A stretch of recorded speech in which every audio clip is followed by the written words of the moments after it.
Gatot Subroto adalah tokoh perjuangan militer Indonesia dalam merebut kemerdekaan dan juga pahlawan nasional Indonesia yang berasal dari Banyumas. Gatot Subroto lahir pada 10 Oktober 1907 di Banyumas, Jawa Tengah. Gatot Subroto adalah putra sulung dari Said Yudhoyono. Ia memiliki 7 adik.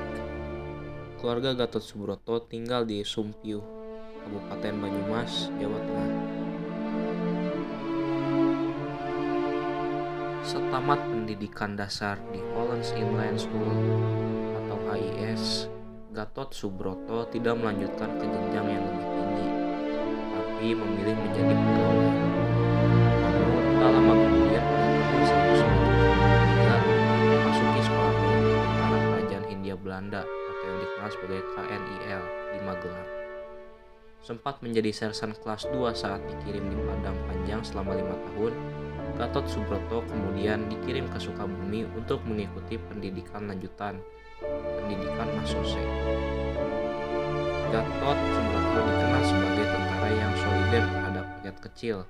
Meski tengah bekerja sebagai tentara pendudukan Belanda dan Jepang, ia dianggap contoh seorang pemimpin yang layak diapresiasi berkat jasa-jasanya. Bergabung dengan KNIL membuat Gatot Subroto paham dan mengerti bagaimana seorang tentara harus bertindak.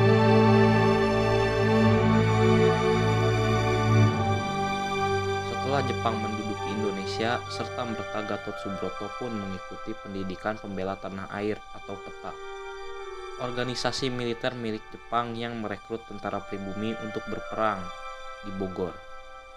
Di sanalah karir Gatot Subroto mulai merangkak naik. Selepas lulus dari pendidikan PETA, ia diangkat menjadi komandan Kompi di Banyumas sebelum akhirnya ditunjuk menjadi komandan batalion.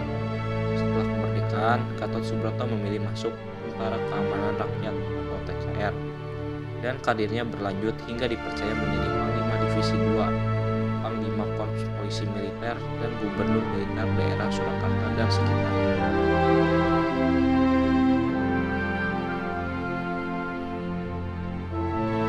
Gatot Subroto dikenal sebagai tentara yang solider terhadap rakyat kecil, meski tengah bekerja sebagai tentara kependudukan Belanda dan Jepang. Ia dianggap contoh seorang pemimpin yang layak diapresiasi berkat jasa-jasanya. Bergabung dengan KNIL membuat Gatot Subroto paham dan mengerti bagaimana seorang tentara harus bertindak. Selama menjabat sebagai komandan kompi dan komandan batalion, Gatot Subroto dinilai sering memihak kepada rakyat pribumi. Hal itulah yang seringkali membuat ia ditegur oleh atasannya. Namun, bukan berarti sering mendapat teguran dari atasan membuat Gatot Subroto kapok dan patuh terhadap perintah. Justru hal itulah yang membuat Gatot Subroto mendapatkan angin segar untuk sekedar menakuti dan mengancam pihak Jepang. Saat itu, ia mengancam bahwa dirinya mengundurkan diri sebagai komandan kompi dengan melemparkan artikel senjata perang. Melihat tindakan berani Gatot Subroto, atasannya kemudian meluluskan apa yang dikerjakan Gatot Subroto, yakni memihak pribumi terlebih rakyat kecil. Ia juga menentang Jepang untuk membuat semena-mena dan kasar terhadap rakyat.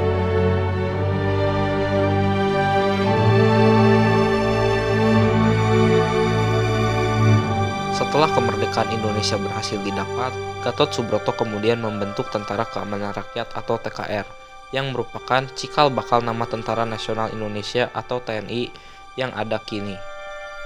TKR dipimpin oleh Kolonel Sudirman, di mana saat itu Gatot Subroto menjabat sebagai kepala siasat dan berganti menjadi komandan divisi dengan pangkat kolonel setelah prestasinya yang dianggap gemilang dalam pertempuran Ambarawa.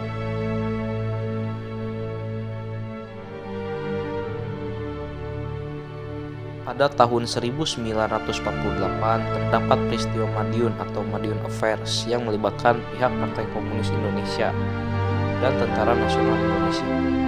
Pemberontakan tersebut berada di wilayah Madiun, Jawa Timur, yang kemudian berakhir diatasi dengan baik oleh TKR di bawah pimpinan Gatot Subroto.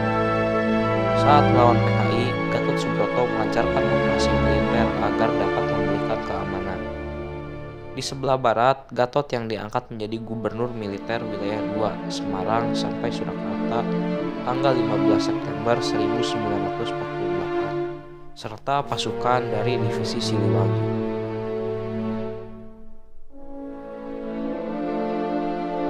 Pada tanggal 11 Juni 1962, Gatot Subroto meninggal di usia 50 tahun. Pangkat terakhir yang disandangnya adalah Letnan Jenderal.